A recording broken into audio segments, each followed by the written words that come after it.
Now, I know you're all excited to be here as we count down to Avengers Endgame, the grand conclusion of 22 films in the Marvel Cinematic Universe.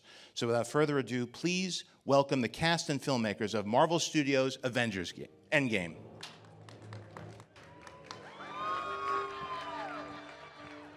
Clearly things look a little different in a post-Infinity War Marvel Cinematic Universe. Post-snap, there's a few empty seats. So why don't, I'd like to welcome back the people that you see here on stage. Denai Guerrera, Anthony Russo, Joe Russo, Scarlett Johansson, Kevin Feige, Robert Downey Jr., Chris Hemsworth, Don Cheadle, and Mark Ruffalo. Let's hear it for them. We are fortunate enough to have a few of the other people that survived the snap joining us today. Ladies and gentlemen, please welcome Birthday Boy, Paul Rudd, Karen Gillan, Brie Larson, Chris Evans, and Jeremy Renner.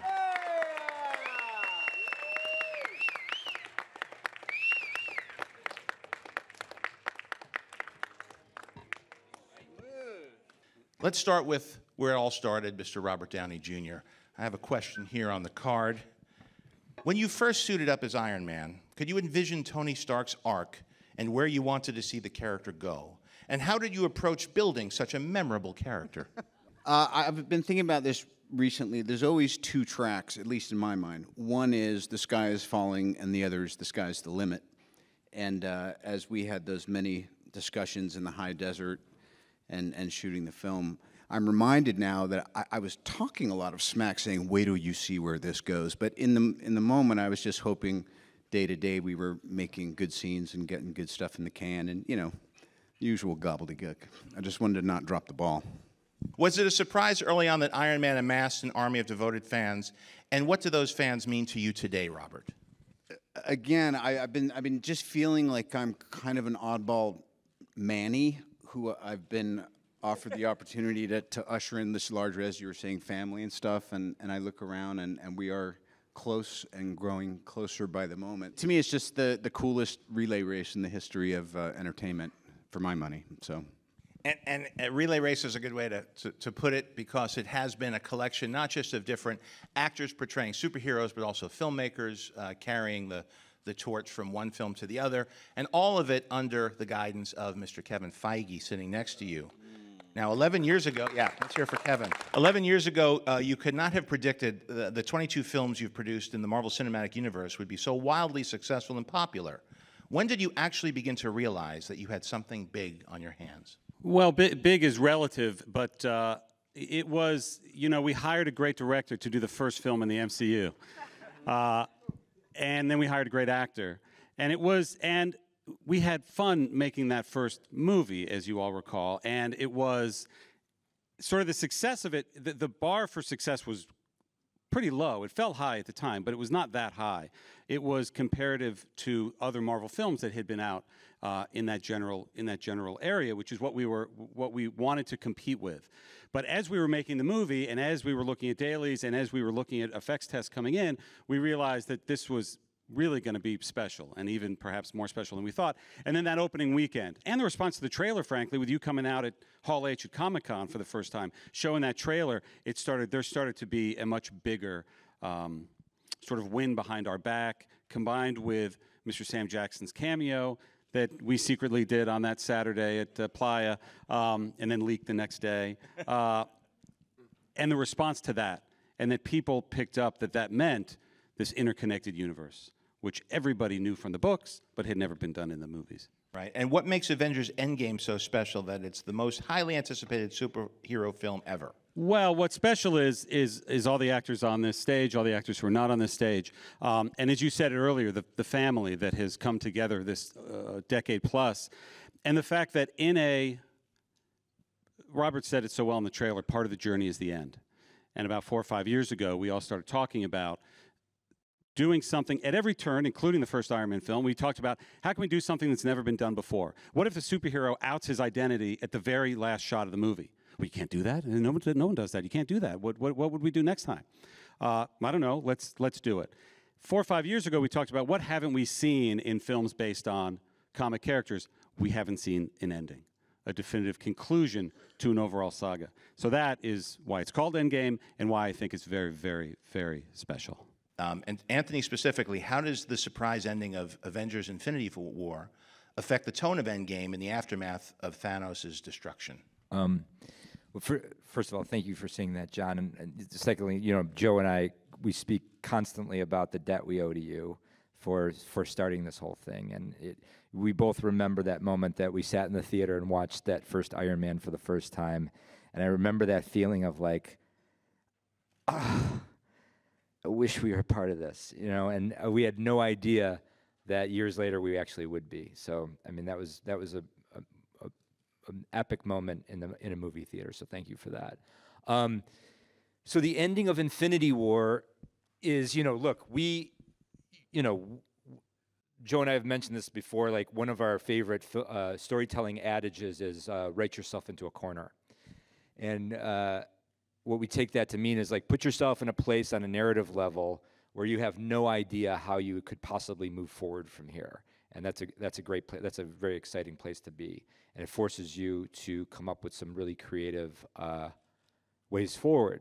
And we've tried to do that with the endings of every single Marvel movie we've done, and perhaps never more so, of course, than Infinity War. You know, we are very committed to the ending of that movie. We, we think that, stories lose their meaning and relevancy and resonance unless there are real stakes. And for us, moving into this new movie, into Endgame, the story is very much about how do these characters, how do these heroes deal with loss, resounding loss, true loss, devastating loss. That's what they've experienced in Infinity War, and that was a unique experience for all of them. And how does a person move forward from that moment? How does a hero move forward from that moment? And the way our road into this story is how is everybody on an individual level dealing with that experience, and then how do they collectively deal with it? And Joe, what do you want audiences to experience when they watch Avengers Endgame? I'm sorry, John, we can't talk about that. Look, it's this is, I think, a really unique experiment in movies. This grand mosaic. It's, I don't know, depending on how you count it up, 11 franchises that have been interwoven into one big narrative. And I think a lot of people have invested a lot of heart and soul into the characters. And when we take these movies around the world, it's really it's heartwarming to see people come up to you and say, hey, I started watching this with my classmates when I was 10 years old. Now we're all 21 and we're all going to go see this together. Or my parents have taken me to every movie, or my grandfather's taken me to every film. And it's a real sense of community and sharing in these stories and believing in them. And I think with Endgame, we get the opportunity to finish off one of the grandest experiments in movie history. And bring it to, as Kevin said, an epic conclusion. So what we're hoping for is that people feel satisfied with the conclusion. Jeremy Renner, Hawkeye is back. How do you feel to rejoin the Avengers and take up your bow again? Yeah, I'm good. All right, thank you. Stretched out, had some coffee, ready to rock. All right, sounds good. Good to have you back. Denai Guerrera, Black Panther introduced your character Okoye to the world. Now she is fighting besides the Avengers. What makes her such a respected and well-liked character? And also, congratulations and thank you for the breath of energy that Black Panther brought to the Marvel Universe. I think it was something that was truly significant and helped keep the franchise feeling fresh and new, and it was a wonderful film. Thank you. Listen, it was an amazing honor and joy to be a part of it. And, once again, it was, the beauty of being here today is being amongst this amazing franchise that's done all this work over this course of time is, we got to be embraced in this universe and be a part of it. So that was such an amazing part of it. I can't. What I can say about Okoye, because I can't speak to, you like her because that sounds a little like, well, I'm liked. No, what I can say is what I love about her is that she's very unapologetic, and she's a traditionalist in the sense that she believes in the sovereignty of her nation. And I guess that really resonated with me because I was born on the continent. I was born here, but I was raised on the continent, and so seeing a country like Wakanda, which has had no history of colonization and became so powerful, and that she is like the guardian of that nation in a sense, was something that really resonated with me. And I really got to work, collaboratively in a gorgeous way with the awesome Mr. Ryan Coogler, who really allowed me to imbue her with the idea that she has a good time. She doesn't have rage issues. She doesn't have that going on. She loves her life. She loves her country. She loves her people, and she'll do whatever it takes to take care of what must be done. And at the same time, there's a fierceness that I think she has, that also she kind of unapologetically also embraces her femininity. So it's been really fun to get to see her in all these different ways, because when I was talking about this yesterday with Scarlett, the first day of Infinity War, when when they all came to Wakanda and we were coming onto their set, and we opened that tent door, that tent whatever flap, and they're inside and they're like, all the Avengers sitting there, like, oh, hi. That's the minute you realize you're a part of a universe, which was pretty darn awesome. Chris Hemsworth, what has made Thor such an entertaining and beloved character through his own franchise and in the Avengers as well? And what do you like?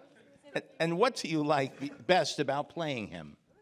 Well, I mean, just to echo something you were saying before, Anthony, about the first time that the Marvel Universe came into my universe back in Australia. I was sitting there, and I don't know, I would have been just straight out of high school and watching Iron Man 1 and thinking the same things, thinking, oh my God, imagine, I wish I could be a part of that world. And then a few years on, getting cast in it as Thor and having the opportunity to embark on this thing. And at the time, I thought, was this film even going to make it past DVD, or even make it to the cinemas, or was I going to be recast, or all those sort of questions? And look, I think the answer to the question, what made it so special for me was just the different people I was able to work with. From Kenneth Branagh to that first film, was really, I sort of was completely in his hands and was basically willing to do whatever it takes and wherever he needed me to go for the character. And then through the films with each director and each different cast member, I'd learned something different from. And by the time about Ragnarok I felt like it finally enough sort of confidence to go, okay, well, what is it that I could possibly bring to this?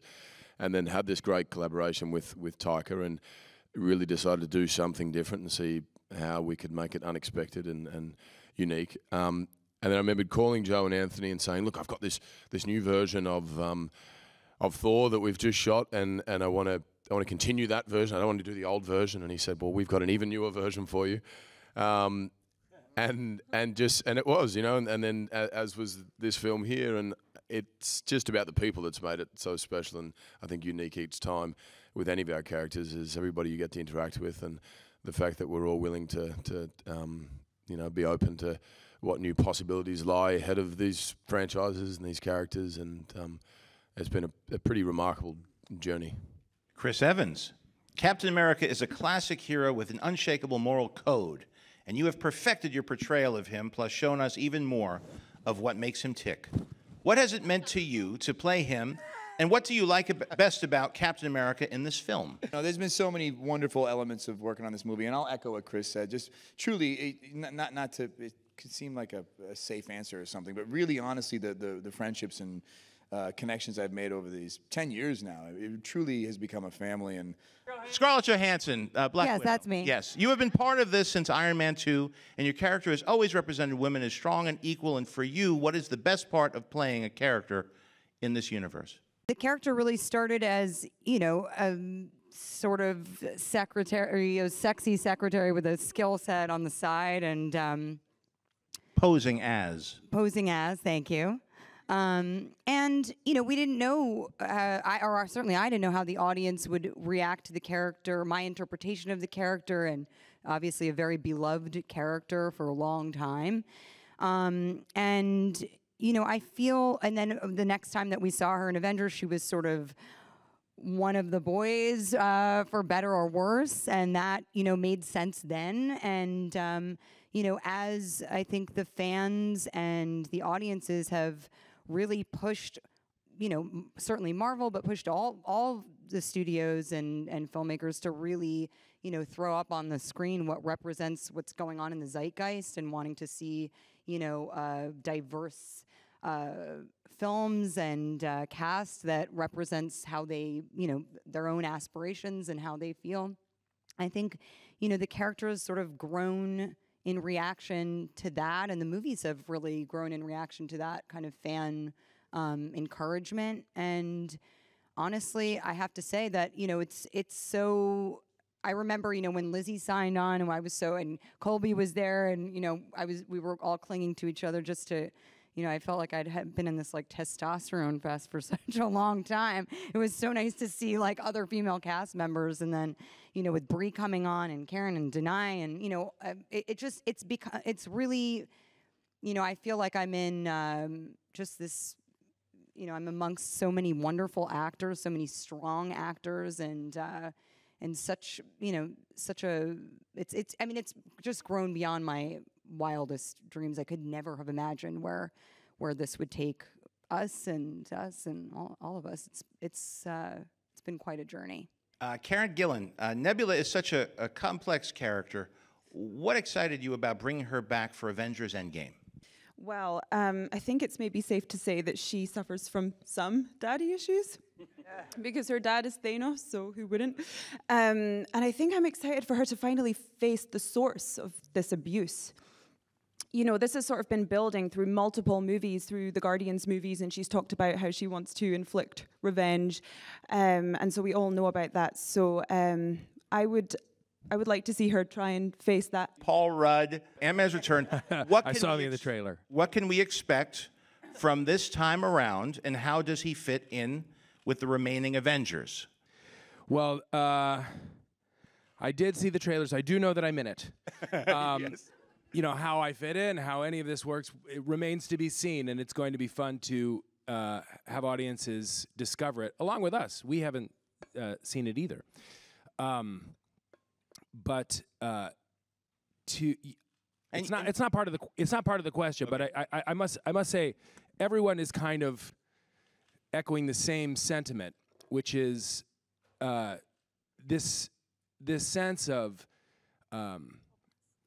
like this completion, this story, but the relationships that are forged. It's a weird thing to kind of be hired in any job, and then to get to, for somebody like me, to step into it as it's already picked up speed. It's like having the Beatles say, "Come on and jam with us for a while." It's an unreal sensation, and all the ribbing aside, because we all joke around, but what tell me about what this community of actors, what's the real experience been like? It's hard to put into words, honestly. I mean, I sit and listen to Joe and Anthony speak. I've gotten to know Kevin. We've known each other for a long time, and getting to work with all of these actors in this series of films is a one-off. It will never happen again. Not for me. I keep taking steps back and try to recognize this for what it is. And it is so surreal and profound and incredible to be a part of it. It's amazing to meet so many people who are so passionate about it. It's incredible to meet so many kids whose lives are affected by these characters. And to play a small part in that, pun intended, is just something I will always treasure. And so to be here on this panel today, amongst all of you, is really just an incredible feeling, and I'm just honored to be a part of it. Brie Larson, everyone is waiting to see Captain Marvel in action with the Avengers. Did working with them on this film connect you to the bigger MCU picture, and how did that feel? I came at just the most magical time, I think, to come exactly at this 10-year anniversary. And really my first introduction to everyone was the 10-year photo, which was a really remarkable and special day and super surreal, and also like not allowed to talk about it. So the whole thing has always felt like a dream. And this film will always be personally dear to me because it was my first time playing Captain Marvel. We shot this first. Right. So I had to stumble and try to figure out who this character was with no script for this and no script for Captain Marvel either. And perform for the first time in front of, you know, legends.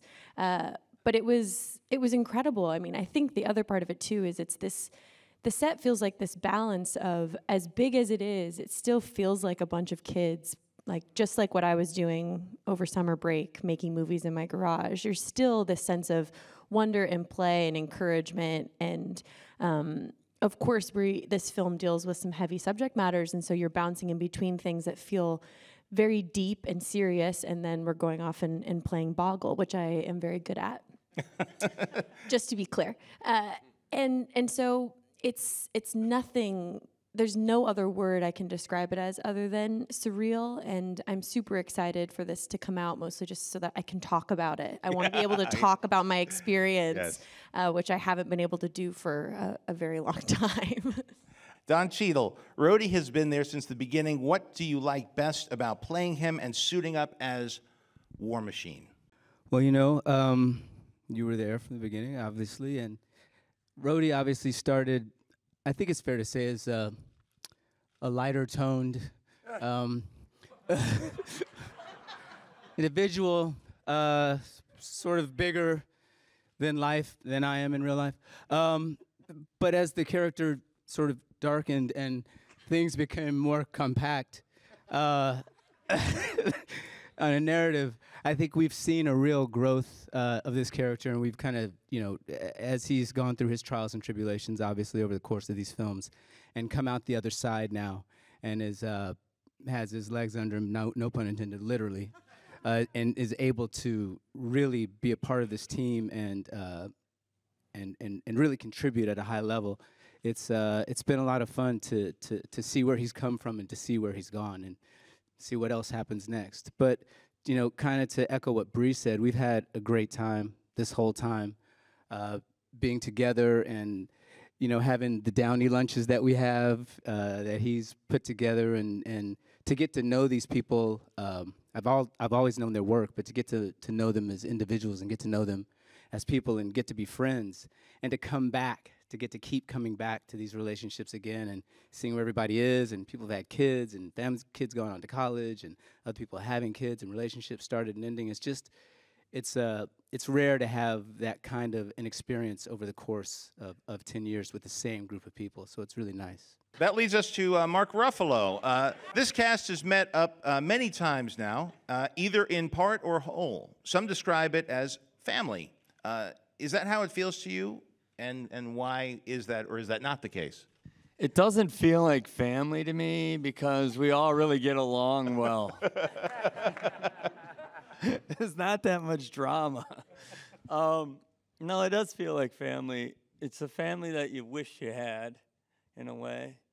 You know, as actors, we're like vagabonds. We kind of bounce around. We have these intense relationships, and then you don't see anybody until you get nominated for something, or you're nominated in something, and you end up in an award ceremony. What's that like?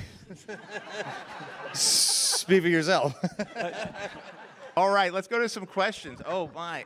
For the Russos, you guys have shown amazing restraint in what you haven't revealed about this film so far. How did not having sort of feedback to trailers and major set pieces, how did that affect you putting the film together and putting its final touches on without sort of having that audience feedback coming from trailers that show more of the film? Look, at the end of the day, my brother and I, we came to this material because we're fans. We grew up loving the comics. We came to the series. We came to the MCU already fans of the MCU. So the thing that, like, the energy we move on is our own passion and our own excitement. And that's how we tell stories. We learned long ago that you have to tell stories for yourself. You can't be thinking about how others might receive them. So for Joe and I, because we have such an intimate relationship with the material, because we have so many amazing collaborators, starting with Kevin, we are able to just really fashion the story around what we want to see as fans. How do we surprise ourselves? How do we excite ourselves? How do we challenge ourselves? How do we force ourselves to keep digging deeper and keep exploring this narrative and these characters in ways we never imagined? That's how we guide ourselves through the process. And once the film is complete and we put it out in the world, we really have no idea how it's going to be received. And then sort of once that complete film is experienced and digested and responded to, I think that's the moment where we are then filled up with a reaction.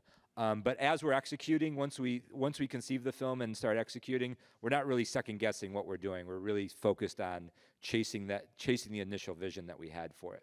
Absolute honor to be across from all of you. Obviously, with the end of Infinity War and the Thanos snap, is a very emotional thing for a lot of audience members to experience that. And Robert, I've been wanting to ask you this since I saw that film, and specifically just staying with Infinity War, shooting that moment with Spider-Man, having him turn to dust, and the actual acting and the emotion of that moment, just what it was like to shoot that scene specifically on that day. And for each of you, do you have a particular person who turned to dust that was the most emotional for you to watch as an actor? But Robert, for you first. It's one of those things where you go like, wow, I think we just made a pretty serious choice here. But I think audiences like that. I think audiences are so smart and now they require to not be fed the same drivel as even 20 minutes ago. It's like we need novelty. And I think that what the Russos and Kevin have been able to do is provide that in spades.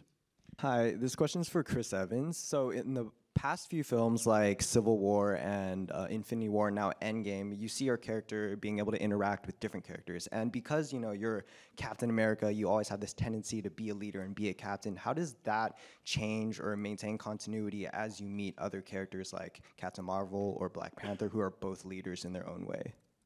Sure. I think he tends to lean on those people who are of like mind in nature, who kind of are intrinsically selfless. I mean, all the heroes up here have their baked in the cake flaws, and I think a lot of that makes for really good conflict and storytelling. That's why my favorite stuff in this arc has been my stuff with Downey, because we are such a dichotomy between how we approach things, but at the end of the day, our hearts are both in the right places, but it provides a lot of great friction. But introducing characters like Captain Marvel and like Black Panther, people who also kind of align very similarly to Cap's nature, I think it creates a nice, it reinforces Cap's sense of purpose and home. It's an environment that it feels more natural for him. So I think it's nice to see the certain pockets where he feels at peace and the certain pockets where he feels, his buttons might be getting pushed. This question is for Anthony and Joe. So I'm 12 years old, and I often make short films with my friends. I aspire to be a director when I grow up. What skills do you think it takes to direct an amazing movie like Avengers Endgame? Yeah. That's a great question. First of all, congratulations, because you've started making films more than 10 years before we did. So that's very impressive.